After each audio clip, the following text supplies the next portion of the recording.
लेकिन हाथ पर हाथ धरे बैठना भी मुमकिन नहीं था। शरणार्थियों का बोझ भारत की अर्थव्यवस्था को तोड़ रहा था। हमें कुछ ऐसा करना था जो दुश्मन को अंदर से खोखला कर दे, उसकी सप्लाई लाइन काट दे, क्योंकि कोई भी सेना भूखे पेट या बिना गोलियों के नहीं लड़ सकती और पाकिस्तान की सारी सप्लाई तेल, हथियार, राशन समुद्र के रास्ते जहाजों से आती थी। अगर इन जहाजों को रोक दिया जाए तो पाकिस्तानी सेना अपने आप घुटनों पर आ जाएगी। लेकिन सवाल ये था, ये करेगा कौन? भारतीय नेवी अभी खुले तौर पर युद्ध में नहीं उतर सकती थी।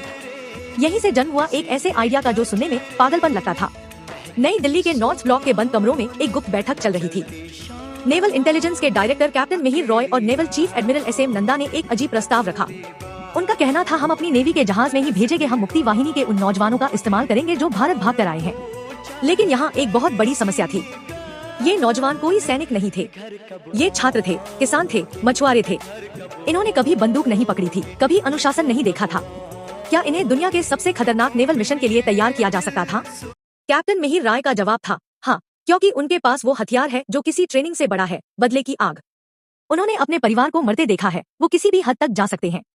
इस मिशन का जिम्मा सौंपा गया एक बेहद सख्त और काबिल ऑफिसर को। कमांडर एमएन सामंत कोडोड कमांडर सामंत को कोवर्ट ऑपरेशन का हेड बनाया गया। उन्हें कहा गया, इन लड़कों को ऐसी ट्रेनिंग दो कि ये पानी के अंदर भी सांस ले सके और दुश्मन के जहाज को बिना भनक लगे उड़ा सके। दोस्तों, किसी भी सेना के लिए सबसे बड़ी ताकत उसके अफसर होते हैं।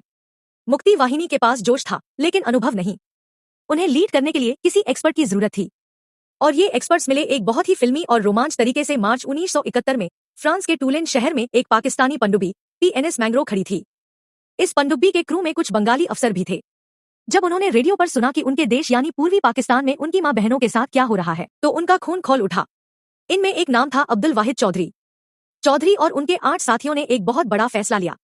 उन्होंने पाकिस्तानी नेवी से बगावत करने की ठान ली। सोचिए, विदेश की धरती पर जहां पाकिस्तानी खुफिया एजेंसी इसी की नजर उन पर थी, वहां से भागना मौत के मुंह से निकलने जैसा था।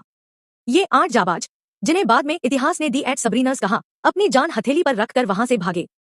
वो स्पेन पहुंचे, फिर वहां से भारतीय दूतावास की मदद से भारत आए। इन 8 लोगों का भारत आना ऑपरेशन जैकपॉट के लिए गेम चेंजर साबित हुआ।